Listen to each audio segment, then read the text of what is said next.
to Inside the Game on the National Soccer Network. Now, here are your hosts, Jonathan Turner and Nathan Wangler.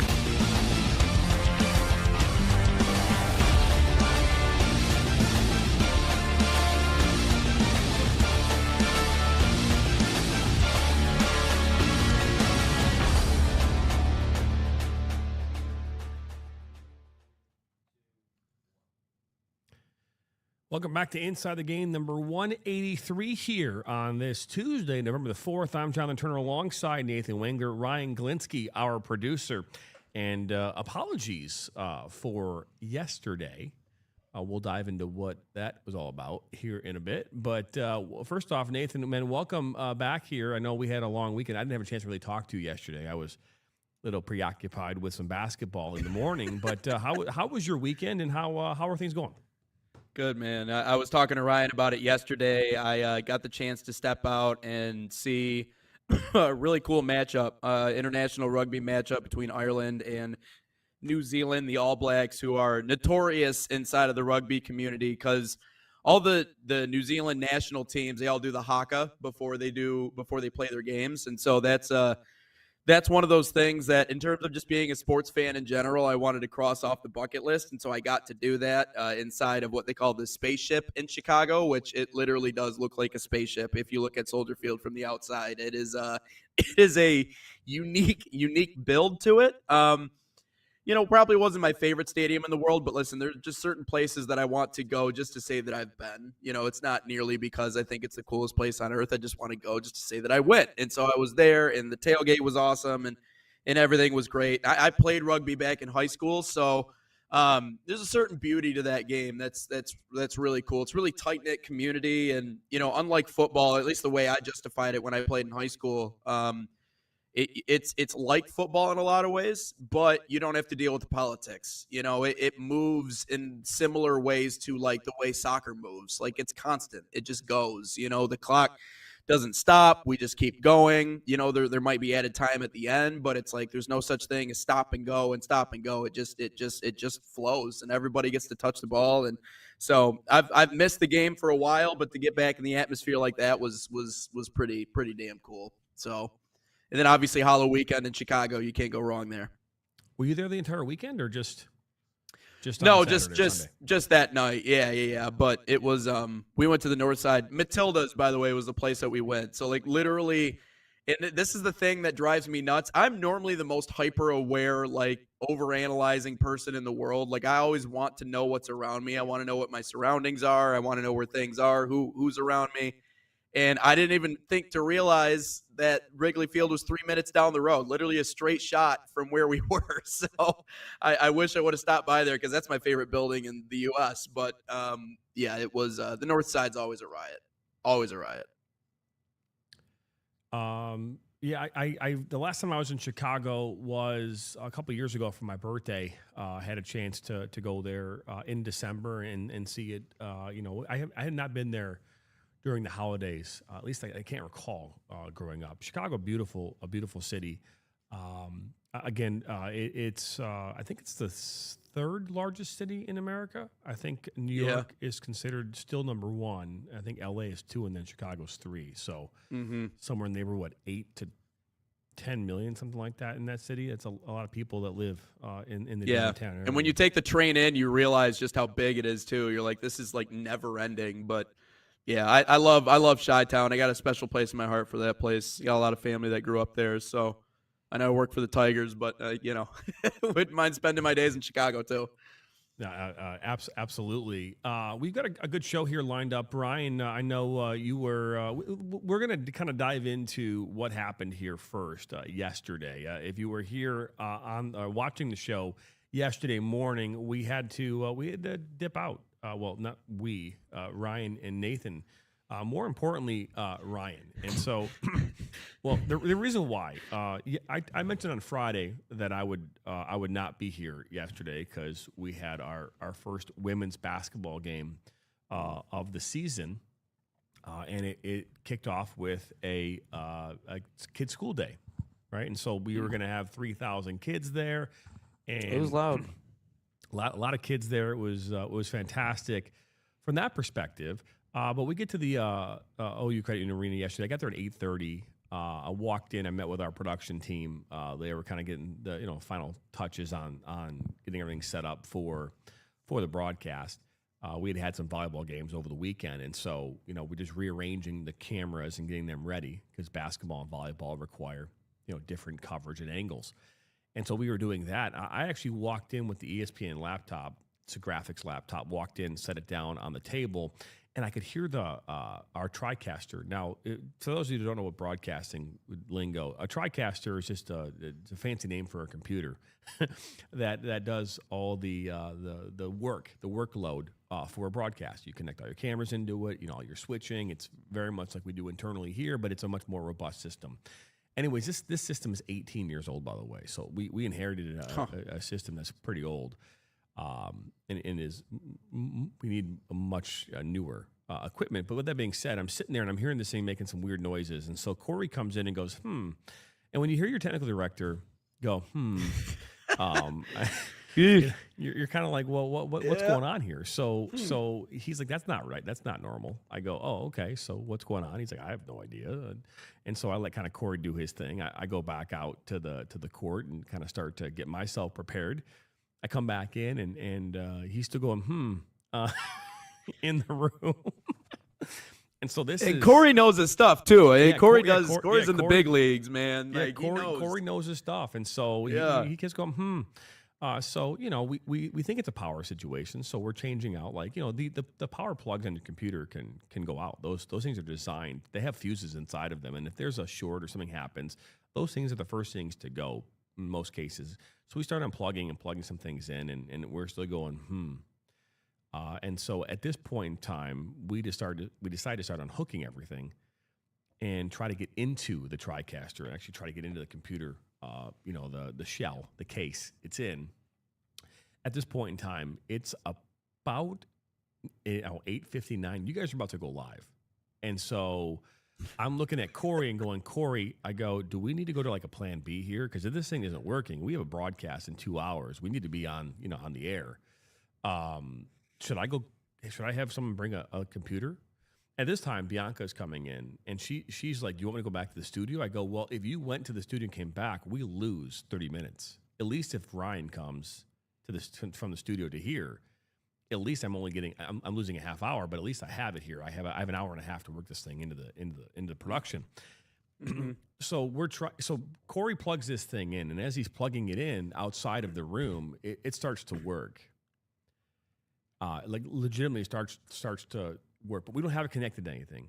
And so at this point, I've already texted Ryan and said, Ryan, I need to talk to you. Or I called him. He didn't pick up. I texted him. He's like, I'm on the air right now. I go, I need you to go to commercial. I need you to go to commercial right now. And he's like, okay. And the now was not fast enough, by the way. I was sitting there going, dude, why are you not calling me yet, guy? Come on now. Because Nate had to finish his point, and then I was like, all right, let's go to break. I did. I saw the panic in his face as I was talking. He's like eyes wide open, nodding along, hey, wrap up this point. JT's about to come through the phone to strangle me because he needs to talk now. Yeah. But no, like I said earlier, Ryan, good on you for handling that situation because that's a tough place to be. But I didn't have a chance to talk to him really at this point. I had just said, I texted him and he was like, I go to commercial and call me right now. And I'm like, emergency 911, right? And so all this is happening. I'm texting him while we're testing the power outside of our room. And again, at this point, didn't know. And so when he finally called me, he was in commercial. I'm like, Ryan, I go, we're having an issue. I need you to pack up our entire podcast station and bring it to the studio right now. Right. And he's like, why? And I'm trying to explain it to him, as fast as I can. I go, I don't have a lot to explain, but I'm trying to explain to him what he needs to bring. Right. And you're like, well, why didn't we have a lot of computers in the space, but why this one? Well, this one has everything associated with a broadcast that you would need to have for an internal broadcast. We have another one that's in another space off to my right here, but that one is designed for Oakland specifically and for directly to ESPN. So I didn't want to bring that one in. I just leave that there. We have a game today, so I was trying to be somewhat methodical about this. I said, just grab everything off the table, bring it with you. He's like, okay. and that was it. And I think as soon as he got everything in his car, I think he called me, and I was like, I think we're good though. He's like, well, do you still need me? I go, I think it's better to be safe than sorry. Go ahead and just bring it, and we'll see what happens. Thankfully, we didn't need it. Thankfully, everything worked out. But it just goes to show you that even when you think everything is going to be good, it might not be. Right. I know Brian probably goes, that was a huge waste of time yesterday, but I mean, I'd rather be in a situation. It's just, the saying goes, I tell this to my kids all the time. If you don't bring the jacket, you can't put it on. But if you bring the jacket, you can absolutely take it off. Right. So this is that same kind of thing, right? If we didn't bring it, you know what would have happened? It would have taken a shit during the game and we would have been screwed. But the thing that we had it in his car through the entire game, we were ready. Yep. We could have brought it. You don't have to get ready if you stay ready. That's right. So I'm just glad that we were able to work through it. But because that game is a huge game for Oakland. I mean, again, you have 3,000 kids there. I mean, I know Ryan said the game was boring. Because it was a blowout. That's what I was saying. But no, they played well. I mean, outside of I was sitting next to Ryan Cuddy, the sideline reporter, and we're like, dude, could you imagine if this game is 6-7 at some point? And we were like actively rooting for it. And then I believe Oakland had like 8 points and Cleary had 5, and we're like, oh, come on. No, it was a fun time. It was an energetic crowd. I mean, they were tell them to play screaming at Cornerstone next time, JT. What? Y'all want a fun game? Play Cornerstone. Stop. We played Oakland like 2 or 3 times before. I don't know. And then y'all stopped inviting us to come play them. I mean, JT controls the schedule. Come on, man. My guess is suggest it again, to him. in the basketball world, I think, if I'm not mistaken, I believe a school like Cleary gets paid for this game. They I'm do. assuming. I mean, They would. so I mean, We take the money. Maybe Cleary took less. I don't know. I don't. Maybe Cornerstone demands more money. I don't know the answer to that question. Okay, but all yeah, right. I don't dictate. that. All right, just saying, man. Just saying putting that out there. All right. Here's the deal. A lot happening over the last couple of days. The Michigan State high school soccer state finals taking place here this weekend. We'll dive into that here. The all-state team, I just announced here this morning. Mr. Soccer was announced yesterday here in Michigan. We'll dive into that. There's some history that took place here yesterday, and we're actually going to have an interview with the winner of Mr. Soccer here later this afternoon. And we're Oh my God, that's loud. Oh That my was really Lord! loud. Turn that down. That was Oh terrible. my God. I'm sorry, guys. That was- Ow, my Jesus. right ear hurts. All I'm right, sorry, I'm guys. awake now. Thanks, Ryan. Good Wow. morning. Woo! Don't go anywhere. We'll dive into all of that and more coming up here on Inside the Game here, number 183. Experience the thrill of the game like never before with NSN's Game Rewind. Dive into full match commentaries enhanced with cutting-edge dynamic graphics. Letting you relive the highs and lows of your favorite matches in astonishing detail. Whether it's a championship win or a legendary play, NSN Game Rewind bridges the past and future with a broadcast experience designed to captivate. call 586-304-4405 And start watching today.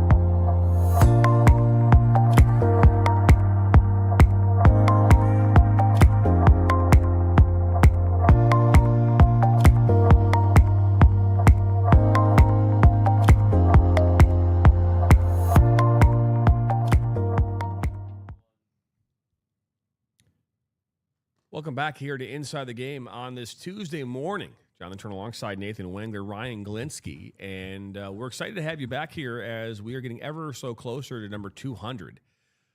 We have been one episode closer if yesterday didn't happen, but either way, we're excited to have you back here on Inside the Game.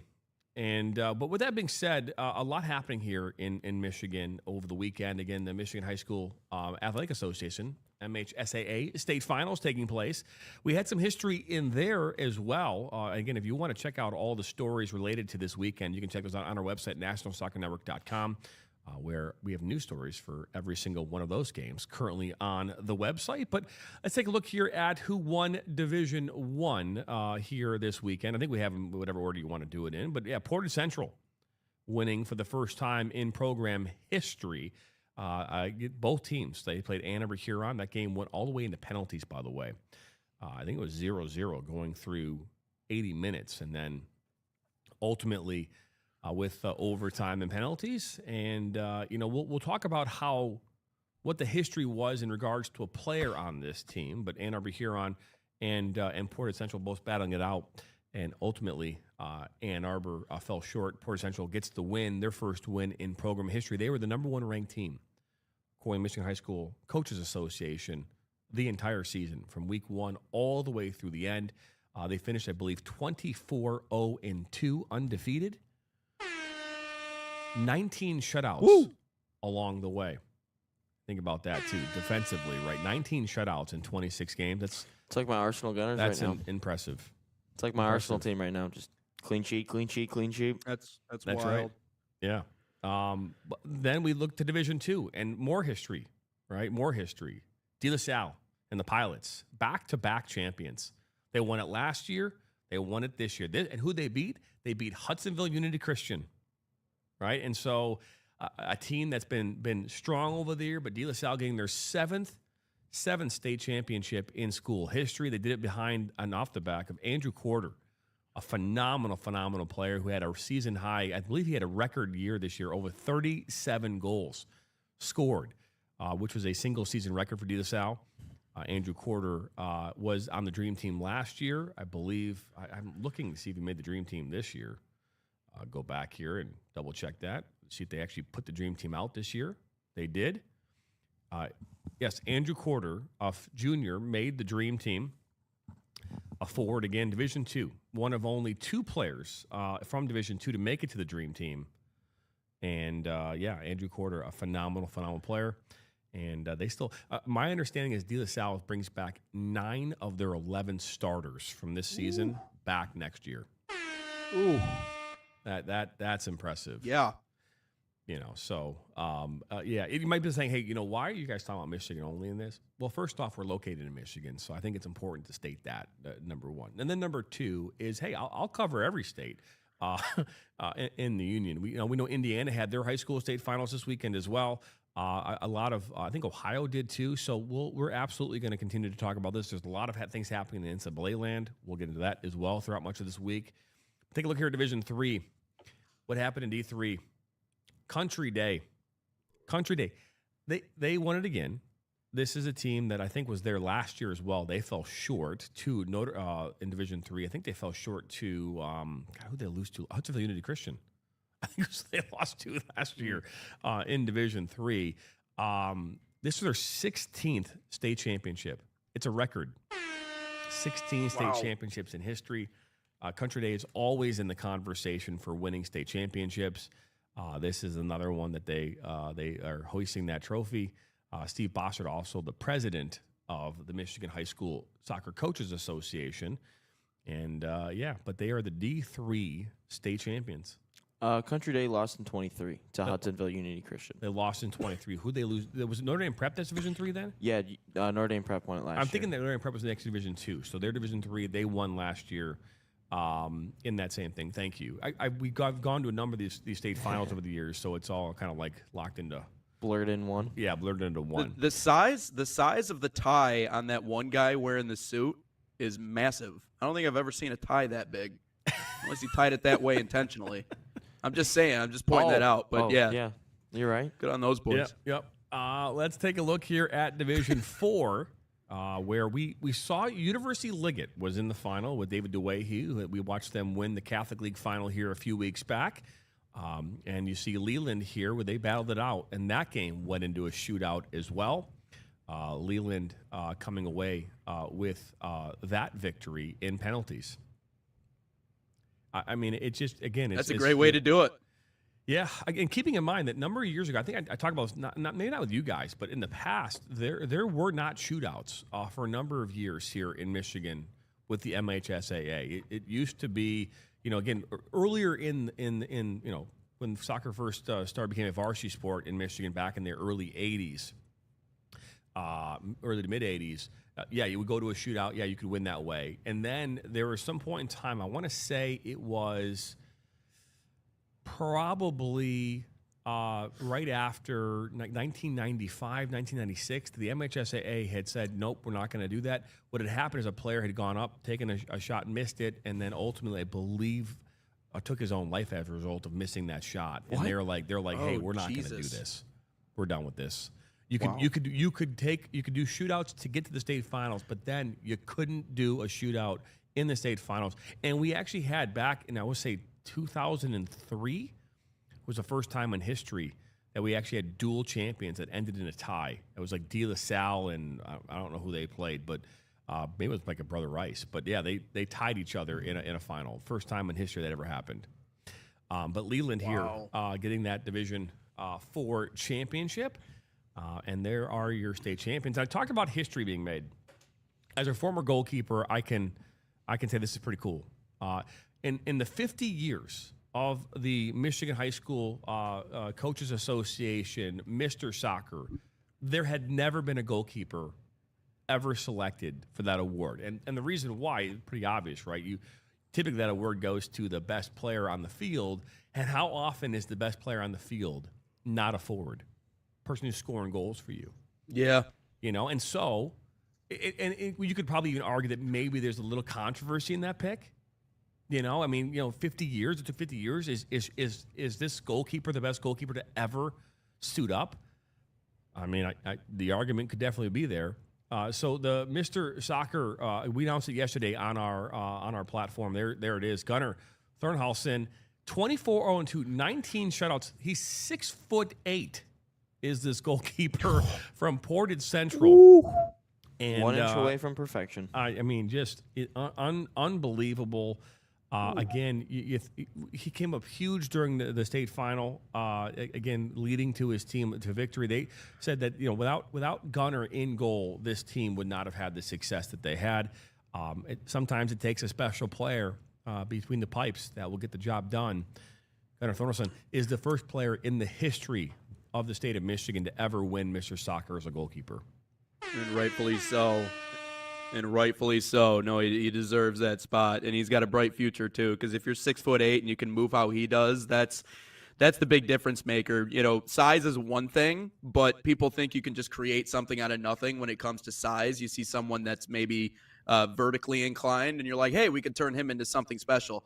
He already has that. Like, he already has the ability to make the stops, and he has good instincts and good reaction times and soft hands and all the things that you want to see out of a goalkeeper that's going to make him someone that can really strive at the next level. And so he's going to be that. And, I think if I'm coming up with a comparison, it would almost be like a defensive lineman winning the Heisman Award. You know what I mean? Like the storylines are grabbed by the people who produce points, who produce goals, who, go out and make it happen. And rightfully so. I mean, there's a reason why we see that. But you and I have talked about this before, and it's a point that I feel like I beat into the dirt all the time.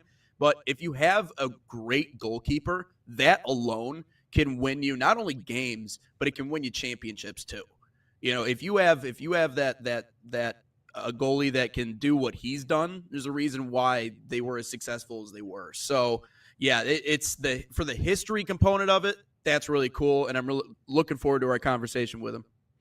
Yeah, we'll have an interview with him this afternoon, and hopefully have that up and on our platform here as soon as possible. A great conversation. Looking forward to it. I mean, again, Mr. Soccer, in years past, this is the first year that we as a network, and obviously last year we were the Michigan Soccer Network at this time, but first time in history that we have not, in our existence, have not done the Dream Team Reveal Show here. We used to do that from Granite City, both in the fall and the spring. And we would be the one normally announcing the Dream Team live on the air in a 1 hour special. Typically, it would take place on Tuesday or Wednesday, like tonight or tomorrow night on our platform. But sometimes good things sometimes have to come to an end, but we're still able to still provide that same quality as far as coverage of the releasing of the All-State teams and Dream teams.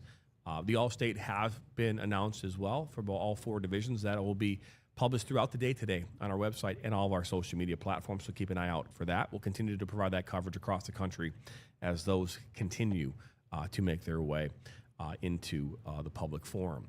But that a historic weekend and a historic day yesterday for the Gunner and Portage Central. And we continue the conversation about high school soccer. Last year, me and you, Nathan, had a chance to cover those state finals. And that was it was a fun experience. I know, Ryan, that you hadn't had a chance to really kind of experience that, but I'll tell you that the cool thing about the state finals compared to the past as well is that they used to be at different locations, right? So it used to have Division 1 and 3 maybe at the same place, 2 and 4 maybe at another. They used to be east side, west side, and like the girls' finals in the spring, they've moved all the finals to one location, which happens to be DeMartin Stadium in East Lansing. And now it's a nice field. And they do. They play 2 games on Friday, 2 games on Saturday for the state finals up in East Lansing. And then my only question is, can we not have these kids play at like Michigan or Michigan State or like Central Michigan or Western or like for the state championships for football? Obviously they have it at Ford Field. Now, I mean, I wouldn't have a soccer game at Ford Field personally, and I don't think they would be able to work that out. But why can't we find like a college facility to have this at? I don't know. It's just a question on my mind. MSU. Yeah, well, the women's are. Oh, they are at MSU? Yeah. Oh, okay. I didn't realize that. My at bad. the Martin Stadium. I just knew the men's game. The yeah. men's game is different. There's no college soccer there is college soccer in the spring, but typically by June there's no college soccer. It's over with, and so it makes it easy. The other thing, in the fall, again with everything that's going on, there's not a college in the country with natural grass that's going to let you play in November. There's just their field's way too important. So they all have grass. I expect's going to happen. The big universities in Michigan. Sorry, they all have grass. The big universities in Michigan. I mean, like for Oakland, soccer? Michigan, DeMartin. CMU has turf. I didn't CMU realize. has turf. I would imagine Western has natural grass, but again, that's on the west side. They're not going to let you do it. Yeah, CMU wouldn't even allow it in the spring because it's a multi-purpose field and lacrosse is in season at that point, so they wouldn't even allow that. All right, this is curious. No, it's a good question, and to be fair, I think once Detroit City FC's new stadium is built, I would probably imagine that you're going to see it all go there. Good. That's what I would imagine. Or Grand Rapids or whatever. Issue too is weather, right? I mean, weather in Michigan in November can be somewhat questionable. We've seen snow, we've seen rain, we've seen a lot of it. The fact that we don't have any of that, to be fair, I don't think that there's been a state final since they moved it to Grand Ledge 3 years ago that's really had anything as far as questionable weather. They've been pretty lucky. It was cold when you and I did it, but it wasn't raining. It wasn't snowing. It wasn't. I mean, it might have been a lot of things, but it wasn't terrible. Hey, when we come back, we're going to dive into some other conversations. I know that the World Series ended here on Saturday night in Game 7 fashion. It ended in the 11th inning. Dodgers winning with back-to-back, right? Back-to-back.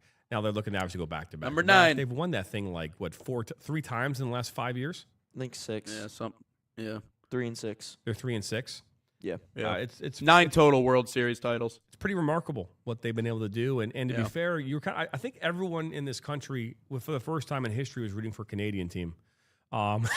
Possibly to win this thing, right? I mean, the Blue Jays were like that team. They're kind of I think everyone was rooting for that until that whole ball hits the underneath your side of the outfield wall, right center field, and gets stuck.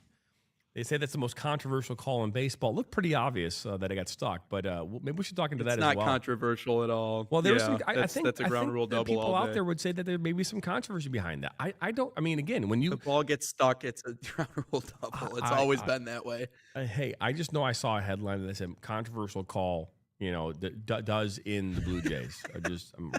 So either way, we'll dive into some more conversation here on the other side of the break. You're watching Inside the Game, number 183. Are Are you ready to create unforgettable moments for your audience? NSN offers professional live streaming and full broadcast services tailored to your needs. From high-quality production to exceptional coverage, We ensure your game or event becomes a spectacle to remember. Book your next game with us today call 586-304-4405 to schedule your broadcast. and let NSN bring the action to life like never before.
Welcome back into Inside the Game here on this Tuesday morning. Jonathan Turner alongside the Wenger, Ryan Glinsky. And Ryan, you guys and Nathan had a lot on the docket yesterday, at least from my understanding. We didn't get a chance to get to all that, but what was up next if we were here yesterday?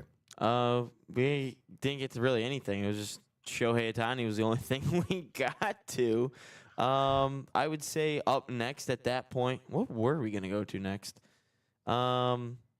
We'll pick the Chris Richards things. We'll go to USA Men's National Team, which I do believe the November roster should be released later on this week. But yeah, the Crystal Palace manager Oliver Glasner or Olivier Glasner, again I don't know exactly how to pronounce that, is upset with Pochettino. So Glasner is upset with Pochettino because of this one thing regarding the use of Chris Richards. My only complaint is the U.S. team didn't talk to us because Chris was struggling with his calf for many weeks. We talked to them and said he could rest as they were just friendlies, but they played him twice every single minute. Richards has played all 10 EPL matches in every single minute for Crystal Palace up to this point, and Glasner is upset with Pochettino because they didn't discuss the management of him. Yeah, okay. I mean, I guess both coaches want to win, right? And so, what do you do when both coaches want to win? I mean, first off, what is the allegiance that Pochettino has with this EPL side, right? And what is, and vice versa? I mean, do they have to follow some kind of protocol? I mean, is there a protocol in which you're supposed to follow? Is it a handshake deal? I mean, like, I'm just thinking about this. I mean, do we really care? I mean, if Chris Richards does great for US and struggles at Crystal Palace, is that end of the world? No, but if he's holding, But he hasn't struggled though. Yeah, he hasn't struggled. That's the thing. But if he has an He injury, hasn't I mean, I don't struggled. want him playing. No, I get that. But my point though is that and just thinking about this in the perspective of about 6 months from now, you know what I mean, or 7 months from now. There you go. Right, I had to get that in there. Do we even care what Crystal Palace has to say about how we use a player during game right for the World Cup? I understand right now. I get it, but I mean, Clubs do have to release the player for international duty. So there is, I'm not saying a handshake deal, but there is a little bit of talking going on regarding that. Well, has there ever been a situation in the history where you're looking into a World Cup year that players aren't released? No, I'm just saying though, to your answer earlier about, or your question earlier about, do we even care? Does Pochettino have an allegiance to this? No, but he does have to. the club does have to release their player for international duty. I mean, most times it all just goes well and there's no issues, but they do have to release them, or else some penalties can occur for that nation or club. Yeah. So, I mean, like, if there's an agreement here or if there is some sort of dialogue in between Mauricio Pochettino and the club, and he doesn't abide by the guidelines that are set forth by the club, or maybe he decided, hey, agreed to one thing, did something different.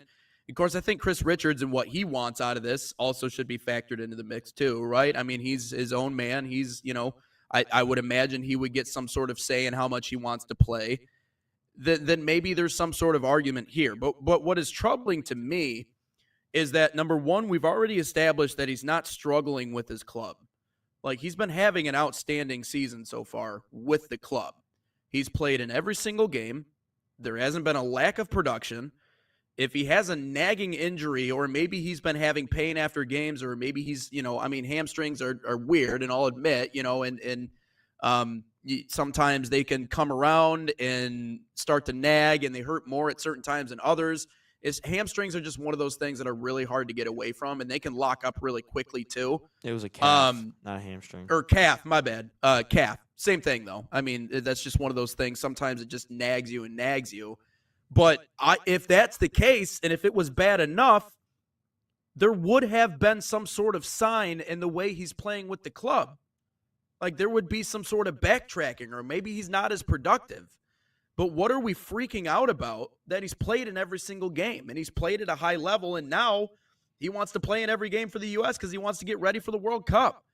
I think this is a mismatching of priorities. I think people have different priorities, but me personally, I think Chris Richards had a lot more say in this than maybe people are willing to say. And personally, I think if there's anybody on the U.S. men's national team right now that wants to go out and kick some you-know-what more than anybody else because of those quotes that we've talked about on this show already, it's Chris Richards. So from Mauricio Pochettino's point of view,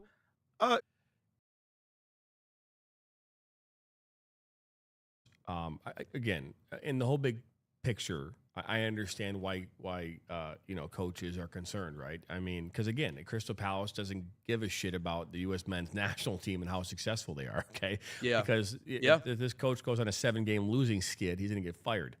So, that's how it works over there, right? I mean, so there's no margin for error in the EPL. You're fired like literally after a month in that case. We've had coaches who get hired in, and then 6 weeks later they're gone because they just couldn't figure it out in that time period. They're under a lot of pressure. And to be fair, I think soccer is really the only sport that this really plays a factor in.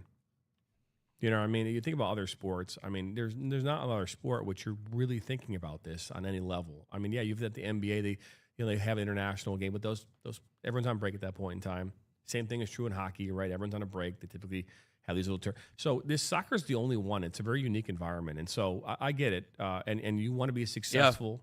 Yeah. In your season, and if you have a player who's a star, who's especially doing really, really well, I completely understand why they would want Chris to be healthy and to be in a good place. On the flip side of that, though, I think it's true for Pochettino, right? So both things can be true at the exact same time, and that's where you're going to find a problem. And I don't know, Ryan. I mean, maybe you can attest to this, but I can't imagine this has been a problem for us a lot in the past, where we have players who are excelling across the pond, and there's this back and forth that's happening, maybe between coaches and ownership groups in the EPL, that they're pissed off how we're using a player. So as an Arsenal fan, Wenger was notorious for being upset with some of his players, having knocks or injuries and going out to international duty. So that's how I've learned about all this thing like a decade ago. But in terms of the USA, I don't think this has ever happened. And especially in sports, I mean, I know it's a different sport, but look at the NBA, and when there was a calf injury, what did that ultimately lead to? Look at Jason Tatum and Tyrese Halliburton for that example. That's all I got to say.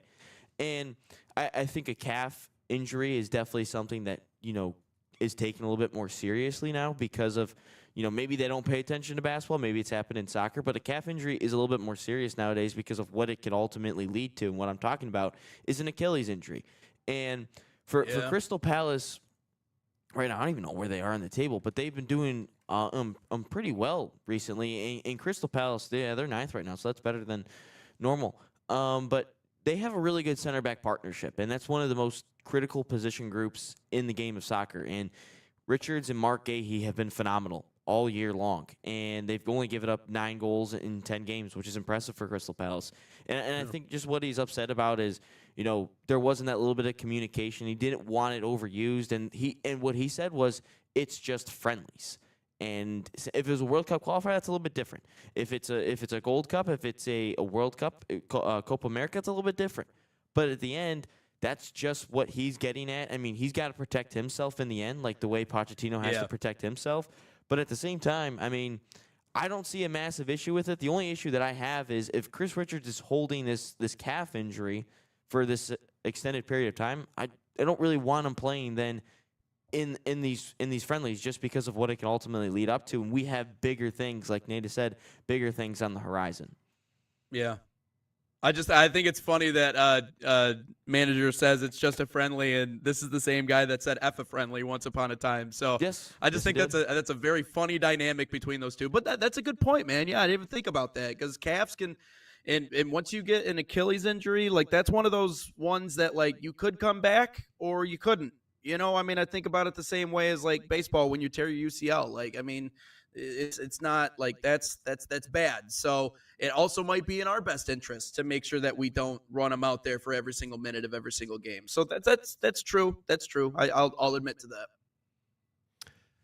Yeah, I think we can all agree that there are obviously circumstances where it makes sense to do the opposite of what happened, and there's circumstances where it makes sense to do exactly what happened. And I think that based on where the U.S. men's national team is, we've talked about this. The amount of pressure that Pochettino is under, not only from inside of U.S. soccer, but also outside of U.S. soccer, is going to force coaches to make decisions that maybe they wouldn't otherwise make. Yeah. And we see it time and time again, right? And so I think that plays into this, and I think that is that great for Chris Richards? Probably not. But Chris Richards is also his own advocate, and I think that players want to play. Yeah. Right? Players want to play, and that's why we even talked about this in the past. I don't think there's an NFL football player looking back at their career would say that they would regret making a decision. I think most were like, I was playing. I wanted to be on the field.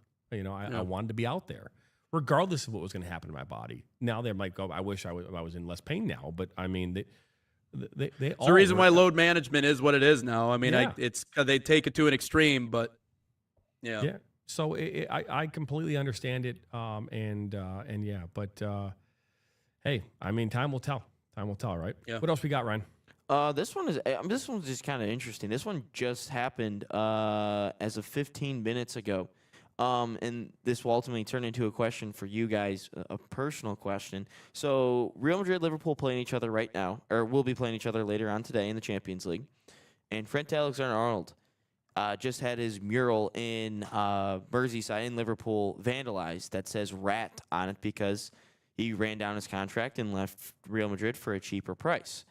And I'm just wondering for you guys, whether it doesn't have to be soccer related, but what is a player that has played for your team, any team, whatever it is, college, pros, football, basketball, whatever it is. What is a player that them leaving your team kind of just left you heartbroken? Oh man, I mean, are you talking about like a team I was on? No, like just just watching any team that you support. I actually think that when Matt Stafford left, I thought that was a pretty big deal here locally, right? I thought, now granted, I understand there was a lot of, that goes on with that, but in Jared Goff and whatnot, I think we still got a way better deal out of it, right, with what's going on. But I think when he left, I think that we were all kind of like, oh shit, like, I think that's a player. Yeah, he was the guy. What was it? I think who else left here? I'm trying to think about baseball wise, who'd we lose as a player that we were like, oh gosh, was it Verlander? Scherzer. I thought Scherzer. Yeah, Verlander started his career here, right? And so I was a player that I think that we were all kind of like, oh crap, right? I mean, Yeah. I don't know, man. like hockey. tough. Right? We lost Fedorov. When he left, were we all mad about that? Were we all like, Yeah. oh, crap? That was too young. I mean, not that we lost him to another team, but I mean, obviously, I remember when Calvin Johnson retired. Like Oh. we Barry lost Sanders, him, but same we didn't. thing. We didn't lose lost another him. team, but yeah. he left. He Yeah. packed his Because our bags and team's got Way out. too so early, bad. man. He didn't have to retire that early too, and so No. that's what hurt probably the most about that. I would Oh, say man. 2 for me. One, I Okay. would say Ndamukong Suh leaving. For the Dolphins, I thought stung a little bit, and especially because of the reason why he left.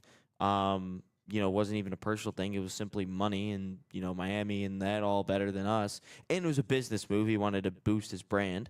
And for Right. me, the one that stung the most. So my first year I'm watching soccer, Robin Van Persie scores 31 goals. I'm like, this dude's insane. He's our striker. He's going to be here for a while. As I'm watching a USA-Mexico soccer game, it was just a friendly, and USA had not beaten Mexico in years up to this point, and they ultimately won this game. See, at the bottom ticker on ESPN, Robin Van Persie leaves Arsenal, joins Manchester United. And I was like 8 or 9, and I was in tears that this guy left. And I was destroyed that I literally got a jersey straight from England that was Robin Van Persie. One of my dad's coworkers went to England, brought it back, a straight from England, straight from the team store. And then he leaves for Manchester United, and I was just heartbroken. But yeah, those are my 2. I mean, not outside of Detroit sports. I mean, I think the biggest one I've ever witnessed in my lifetime was probably LeBron and the whole Which time? taking my talents to South Beach That when he went one? to Miami the first time. Yeah. And Yeah. he's left but- so many times.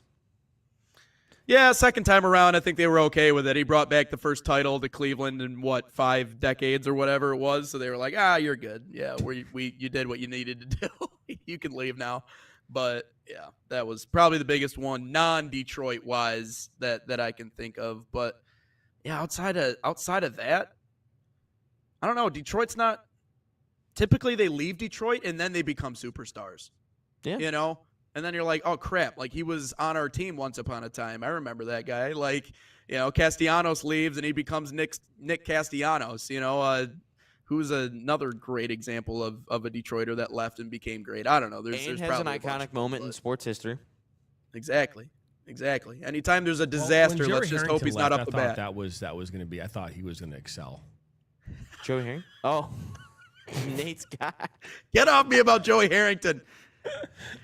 NCAA football 03, I think, was my first ever football video game, and he was on it in his Oregon Ducks uniform. Oh yeah. Once upon Hey a man, he could time. launch the ball, no question about that. He was also really good on the Good. piano. He just threw it to the other team. That was the he issue. was good. He was accurate just to the other team. I almost, to be fair, Hey. yesterday during my play-by-play with the basketball game, I almost, because a Clary player had threw a direct pass to their team. Like, our angle was perfect. Just launched it right to their, right in the middle of the key and snagged it out of the air. Perfect interception. I almost said that was a Joey Harrington pass. I almost said Shades it. of Joey Harrington. Yeah. Still better than John Kitna. Remember that guy? Well, John Kitna Oh will my go down God. as probably the quarterback that got literally rocket. that hit, that one hit he got, just leveled on. It will go down as probably one of the greatest hits on a quarterback ever. When he launched that ball and he just got murdered. Antonio Brown had a bad one. That hit will resonate in history because of what happened after the fact Ugh. and how I crazy. still love he that Dan become. Orlovsky is relevant though in the sports sphere. It's very entertaining. It's funny because Orlovsky was. You think about this, right? He obviously had one moment which will always go down as being one of the Yeah, silliest that's moments it. a quarterback will ever have, where you Yeah. run out of the back of an end zone for a safety, not knowing where you are in the field, and then becomes right now probably one of the best analysts Yeah. on ESPN. Yeah. It's Easily. how the tables Crazy. have turned. Or as Michael Scott would say, how the turntables have turned. How the or turntables. I'll turn. Not quite. Oh man, what else you got, Ryan? Yeah, I don't necessarily know. This one will probably take us way over, but the USL making moves as well. Maybe we can just retouch on it again tomorrow if we have any other points. But Tony Scholes, who is currently the chief officer of the EPL, will be leaving to join the USL after the Premier League season, so after May. Will be joining the USL's president of its new First Division Men's League. Scholes will guide the launch of the new leagues, shape its structure, and run operations. Also will be a critical voice in introducing Pro Rel to USA Soccer. Current tasks right now involve overseeing the league's business model, league growth, and managing media rights. That's all with the Premier League. But your guys' thoughts? Yeah, I mean, I guess if you want to have the best league, I guess having the best people is obviously paramount. I guess time will tell. I mean, we've been somewhat, I guess, optimistic about this whole Pro Rel thing when it comes to the USL. I mean, is it going to happen? I mean, again, we've talked about it before too. The USL is at this point, just based on how they have everything set up, they are the most likely to be the league that can pull this off. And just because of, again, how everything is structured, the foundation is there. They are the perfect league to do that. From a professional standpoint, we know other leagues around the country that are in the amateur space are like, oh, we even heard about college, right? And about how college soccer wants to create Pro Rel. I keep going back to this about how I think that we need to get away from what other countries are trying to do and have been successful at, and try to focus on what makes us great. And I don't know if Pro Rel makes a ton of sense, but again, the question that I actually would end up having about this, to be fair, would be if they do in fact pull this off, if they can pull off the whole Pro Rel thing, because clearly this move is designed for that, right? You can argue about all the other stuff, but you can find someone to run a league and be in charge of it that's probably got similar qualifications. But if they can pull this off, if they can pull off Pro Rel, are they the number one league in the world, in the country? Do they surpass MLS because they figured out how to do Pro Rel? Do they immediately surpass them just based on that alone? I tend to believe that if they did, it would be years and years down the line. However, separate and different or equal to is something that I think is very realistic for the USL. Now, obviously, the money is not going to be there right away. But if they can figure out a way to create something that is more authentic to what the game is in the areas of the world where obviously it lives and breathes, and that's something that I know a lot of people have been clamoring about, is creating a league where you don't have what we see in a lot of other American organizations with no obviously way of getting in, where you have tanking, you have teams that are just out of the question. Every year you have about maybe 5, 6, 7 teams that you know are going to be in the fight. The rest of them, who knows? But when you're battling for promotion and relegation, thank you. Yeah, thank you. Thank you, by the way. That was for you, Ryan. Appreciate it. But when you're battling for promotion and relegation, it brings a different kind of spirit. It brings a different kind of energy when you're battling to stay in a league or get promoted to a league. So I see why people want it. And I will say this for the USL, they got their guy. Like, they got their guy that will be able to really start to shape and move this thing. So from when they initially announced it, which I know, JT, you and I kind of looked at each other and went, that's wishful thinking. Now to get someone in there who knows what it looks like and knows what the structure looks like. And you're talking about, too, you got to think about similarly sized markets in the USL. Like, I don't know how much of a difference there is between the top markets and the bottom markets in the USL. I think if you look at the MLS, there is a massive difference between what you see in maybe Miami or in LA and what you see in terms of generating profit and just what the money is in general for the teams at the bottom end of the MLS. Is it as wide in the USL as it is in the MLS? I don't know. If it's a lot closer than that, I think it's something that's very realistic that they can do. Now, again, the implementation of this is going to be something that, is questionable. But in terms of the teams they have, the fan bases they have, and how this is their squad, because a lot of them don't have an MLS team. I think in Detroit, if they can create a system that actually works, absolutely, I think they could catch up, at least popularity-wise, to Major League Soccer in the United States. Well, if I'm not mistaken, we did this a couple weeks ago. Or last week, we talked about attendance in the MLS. What was the overall attendance for the MLS? Didn't it show it was how many fans attended games? I think for the whole year, over 11 million. I think. So USL Championship hit over 2 million this summer, right, in their league. And so, obviously you're from a viewership standpoint, fan standpoint, still significantly less, right? But then again, MLS has MLS and then MLS Next Pro. I would argue that the drop off from MLS to MLS Next Pro is substantial. Yeah. I mean, deeply. It's probably way. Yeah. I mean, 22,000 to 10, or something like that, some crazy number. But what's the separate the drop off between USL Championship, USL League One, right? What's that drop off look like? I would argue it is not significant, right? And so, not to the point where you're like, oh my gosh. I mean, first off, all the stadiums right now in USL Championship for teams that are trying to go into this new league are building new stadiums, are building additions onto their existing stadiums to get to the minimum threshold of 15,000 people, right? They're all trying to do that right now. And so, so I think that's a real thing.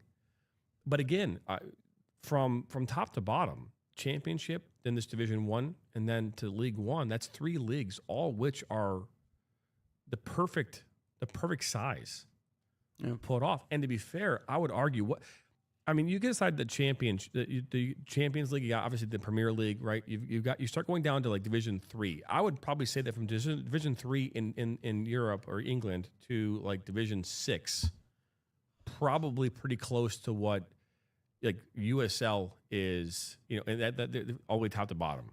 From USL, a Championship, the Division 1 to 1. I would argue those sizes are probably close. I mean, again, I don't know but like Wrexham, how many people fit now? That's a pretty big stadium. It's getting bigger, but it's not. It used to be pretty. It used to be much smaller. I think that they were one whole side was taken out because they couldn't repair it. Yeah. So anyways, I would my perspective on that is again that they have 12,000. That's 12,000. So that's perfect. 12,000 people. But it'll get to 18,000. Okay.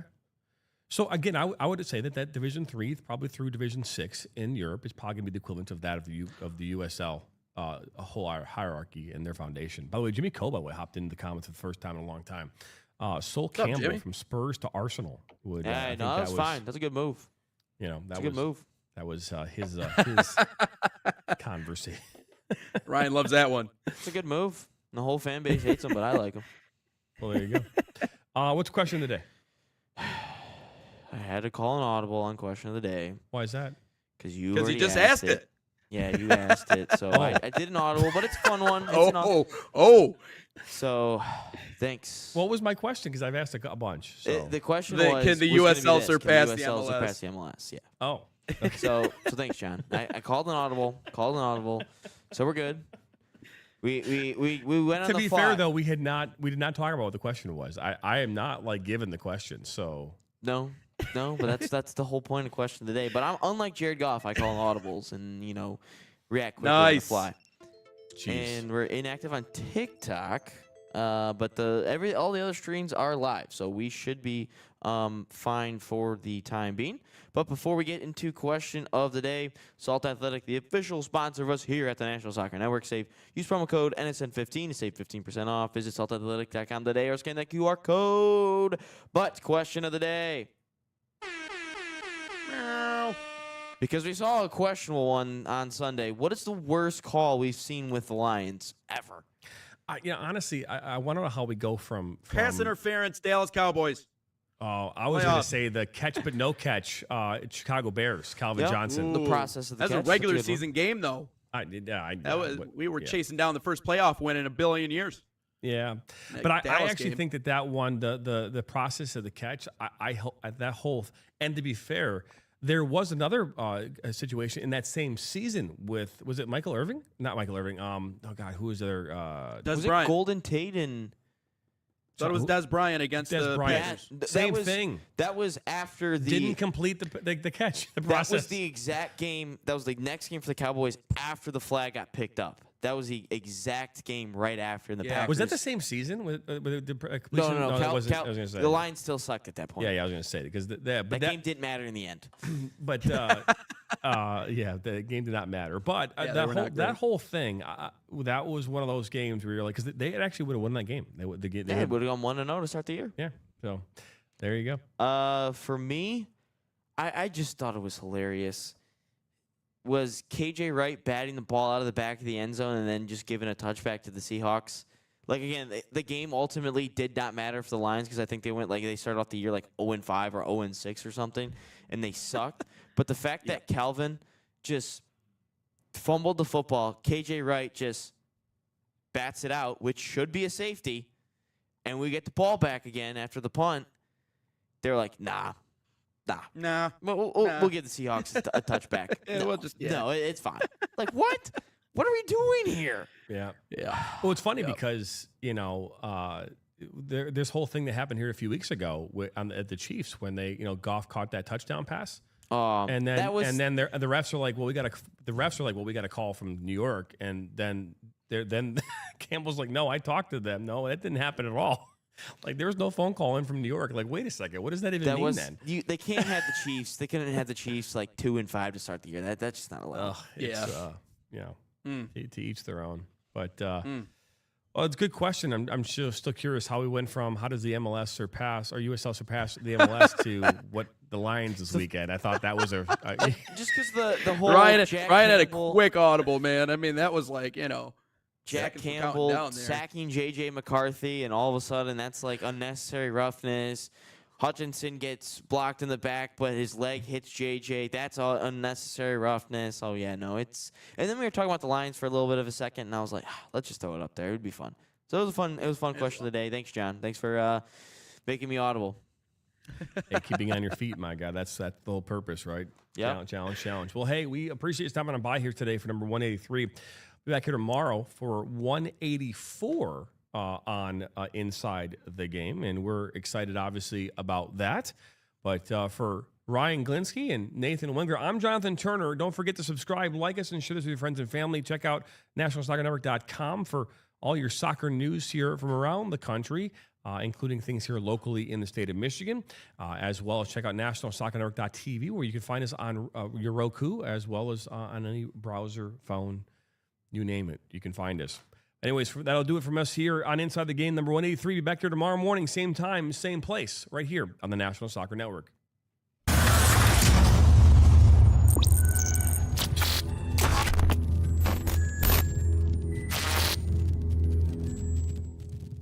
From the biggest matches to the hottest takes, Jonathan Turner and Nathan Wenger bring you the stories, the analysis, and the edge you won't get anywhere else. Streaming live weekdays at 9 a.m. on YouTube, Roku TV, Facebook, Twitter, and all major platforms. No filters, no fluff, just real talk, real soccer. This is Inside the Game.